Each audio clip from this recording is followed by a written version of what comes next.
Esselamu aleykum ve rahmetullahi teala ve berekatuhu. Allah Teala her birlerimizge selametlik, tanışlık, iminlik nasip eylesin. Rahmetinden ve bereketinden taşlamasın. Dünya turmuşumuzda da, ahiret turmuşumuzda da cennette eylesin.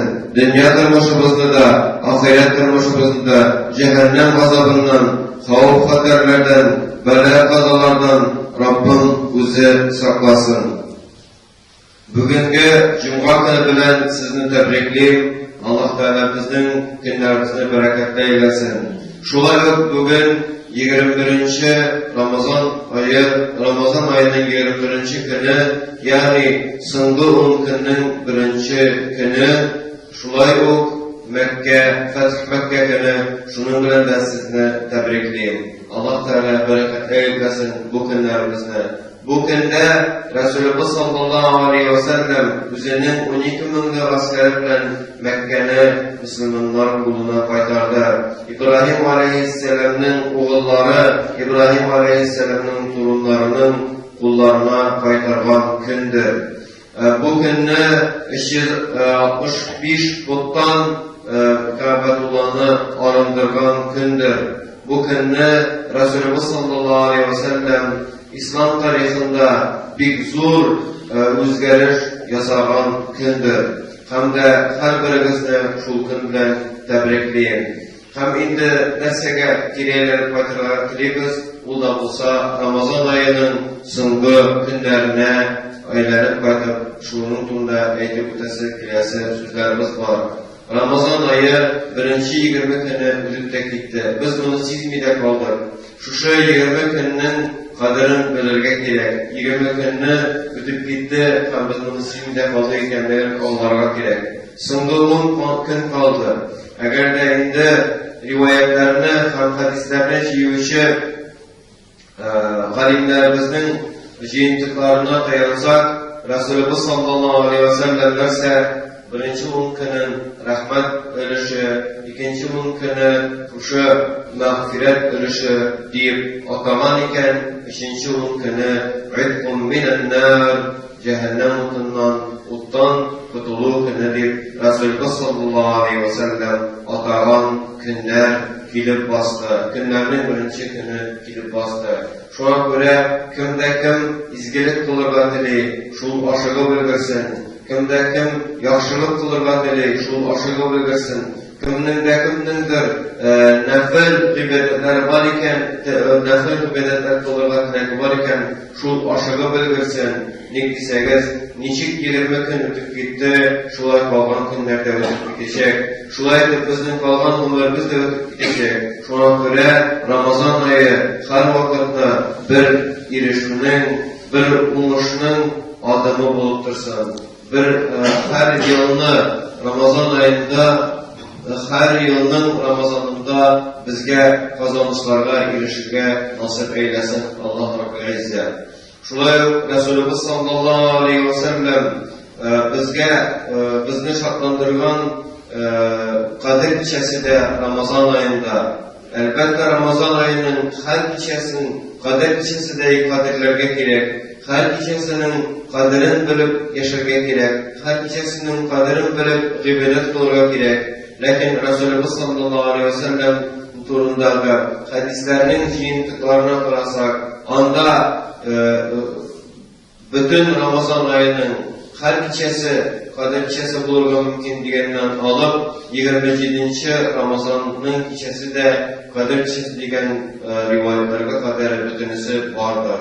Bizning vazifamız Allah Teala karşında, Hamanın Resulü karşında cevaplıligimiz nesege eylep kala, mine şu Ramazan ayının her gecesini kadirlep ötürge. Kadirlep öttük iken, her gecesinde ez mükubma gıybet kıldık iken, ez mükubma gıybet kılığa kiremezse 5 vakit namazını okuga tırışıvın, teravih namazlarını okuga tırışıvın.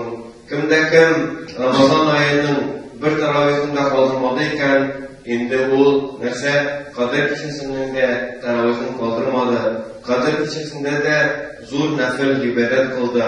hem Allah Teala karşında gıybet kılıçlar arasında kader kişisinde gıybet kılıçlar arasında yazıldı şu bende. Şuna göre kaderli kardeşlerim aşırılan nasip eylesin.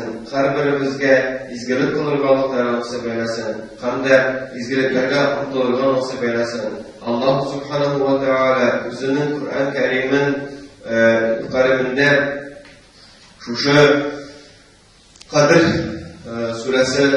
suresinde indirgen Euzu billahi mineşşeytanirracim. Bismillahirrahmanirrahim. İnna enzelnahu fi leyletil kadr ve ma adraka ma leyletul kadr. Leyletul kadri hayrun min elfi şehr. Tenezzelul melâiketu ve ruhu fiha bi'izni rabbihim min kulli emr. Selamun hiye hatta mutla'il fecr. Şimdi Kadir Gecesi'nin sonunda bilesizmedi, bu Kadir Gecesi'nde mesela Kur'an'ı Allah Subhanahu Teala bizge indirgen. Onun nindi şey ekenligini bilesizmedi, Allah Teala bize sınav verir. Onun sınav veriyor biz bilmeden tügül, bilip bizim kumullarımızı yöneltmeden, bizim kumullarımızı öndevden. Hem de neyse o kişide nindigine kişi gıybet kılsa da yıl gıybet kılmanı olmaştıra gıybet. Ne deseniz bu meseleye kavuşlu. Onda Resulullah sallallahu aleyhi ve sellem vaktinde sahabeler arasında muhakkadar ümmetlerde münger yıl gıybet kılmanlar degen haberler taralar. Hem çok kişiler kızılıp kalalar. Biz 1000 yıl yaşamayız indi. Nişik mene kişiler meğer yıl gıybet kılganlar. Bizden ümmet bizi de 60 yıldan 70 yıl arasında buna yaşayıp kaybirlerine Allah'tan da eşler nasip etken kılır. Kaybirlerine Resulü'ne nasip etken buladımır. Lakin biz şulardan da köbülsün yıklap, aşağı işi bütkerebiz, yalı bütkerebiz. Bunlar 1000 yıl gıybette bütkergenlerdir. Kızığa kıran bulganlar. İndi Allah Teala bizim ümmetimizin en hayırlışı sahabelerinin kızılığına cevap kaytarıp şu özünün kaderin yütergen. 1000 yıl gıybetke almashtırıp bergen.